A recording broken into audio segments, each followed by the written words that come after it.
Qashqariya. Bu çağda 6 şehir dep ataladigan boldu. Vali bulup tayinlendi.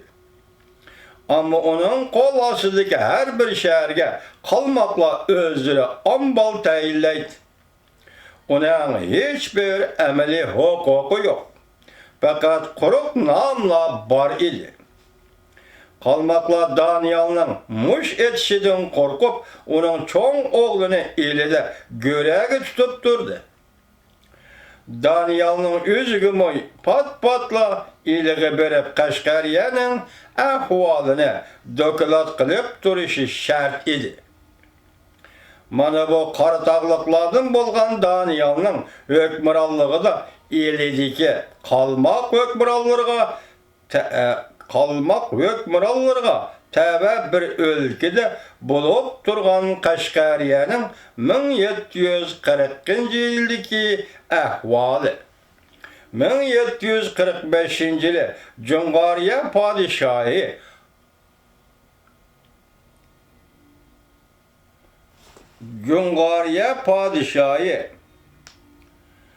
Arapdanның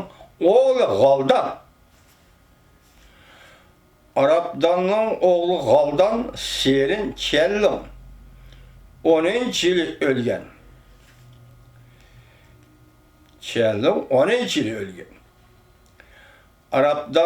Arapdanның oğlu Galdan vafat boldu.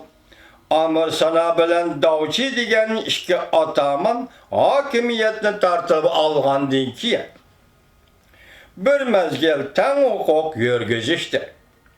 Ama ular uzak ötmeyle öçekişip gelişti ve birbirinin hukukunu çeklep öz hukukunu kengaytiş niyeti geldi.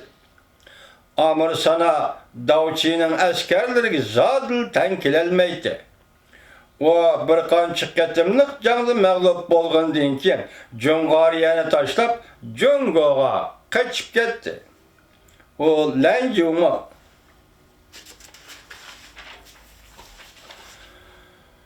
Lanju vilayetiga yetip bargandan keyin keçiren vatandaş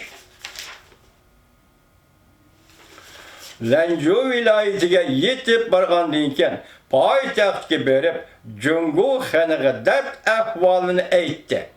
Hem de öz namıdın ve kavim karındaşları namıdın ili ve Qashqariyani cheksiz kudretli xonga taqdim qilish haqida iltimos sundi. Amir Sana degan adam qilyapti juma. Onun iltimosi xon tarafidan ma'qul ko'rildi. Çellon xon onu e'tibor bilan qabul qildi. Onun iltimosi ustida o'ylanib ko'radiganligini aytdi va uningga Junxo imperiyasi tavalligida martaba maosh beradigan bo'ldi.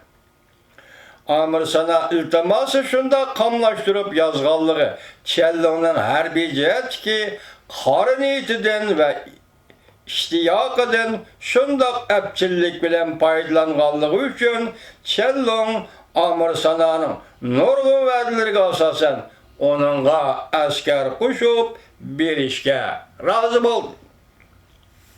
1753 yılı Jungo qo'shinlari Amir Sana'nın boshlamchiligida Jungariyada paydo bo'ldi. Davchi ularga bir qancha qatim jon-jahdlik bilan qarshilik ko'rsatgan. Bo'lsa-mu oxiri bu zamindan qo'g'lab chiqarildi. Bazılar o Üçtürpan'ın Begi Hocam Beg tarafından Cunguluklarga tutup verilgen dese, yani bazılar Davçi'ni oruç tesirge düşken deyişidir. Lekin yukarı her işke göz qaraştıkla onun Beijing'i yalap elip berilip öldürülgenlikini inkar kılmaydı. Zahat dışındak deyilipti. Davçi Beijing'e elip verilgen derhal öldürülgen.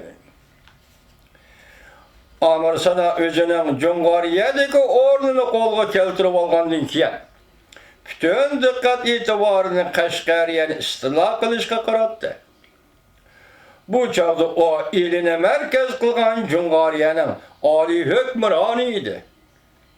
Lekin onun qo'shini, ya'ni onun o'z o'rnini qo'lga keltirishga madad bergan qo'shin Xitoy qo'shini bo'lib, bu qo'shin faqat Beijing xong'ila sodiq edi.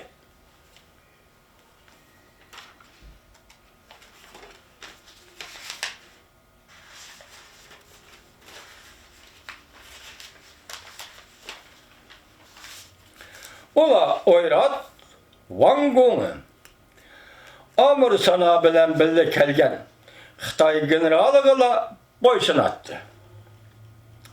Bu chaqda G'aldanning yana bir o'g'li Yusuf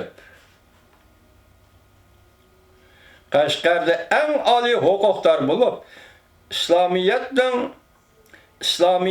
Xitoy xavfiga duch kelayotganligi ustida hadaf joriy qilib, kelgusidagi G'azot, Qo'qon va Buxoro qatorliq musulmon hukumatlarini o'z atrofiga tortishga urinatdi. Amir Sana fursat kelsa bu davlatga mudohala yurgizmoqchi bo'lib, Qashqariyaning shimoliy chegarasida toqatsizlik bilan payt kutib turib o'tdi.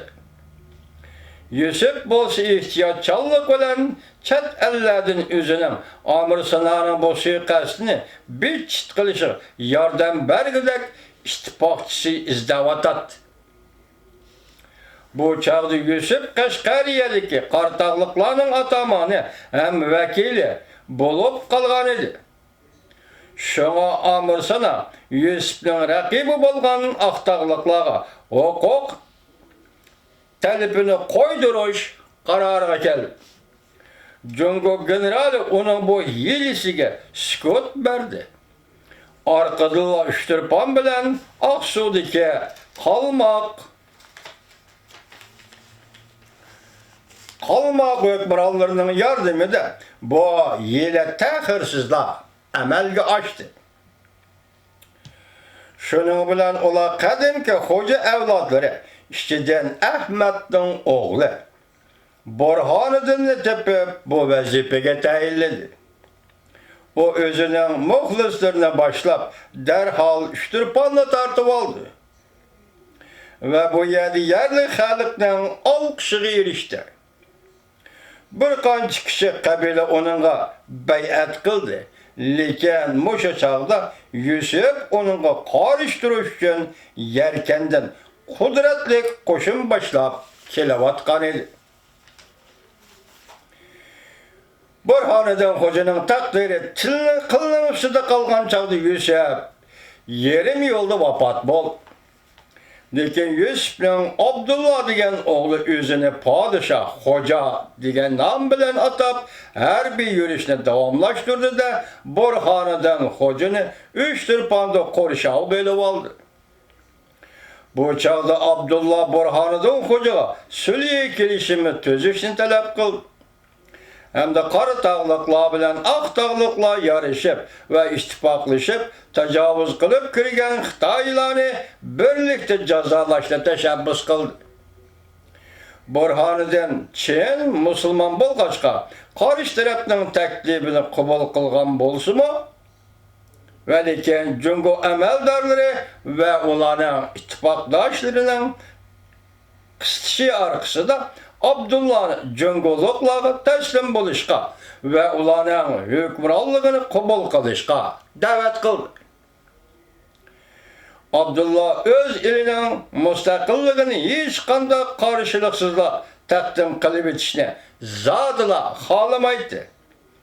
Shunga Uchtirpon qo'rshovini texmi chingitdi. Qo'rshovchilar orasidagi ba'zilar Burhoniddinning taklifini qabul qilib, Qortog'liqlardan ayrilib, qarshi tarafga o'tib ketdi. Abdullah o'zining qoldiq qo'shinni tez chekintirishga majbur bo'ldi. Burhoniddin darhol Qashqarga qarab ilgariladi va bu joylarda qizg'in qarshi elindi. Orqadan Yarkanni besib oldi.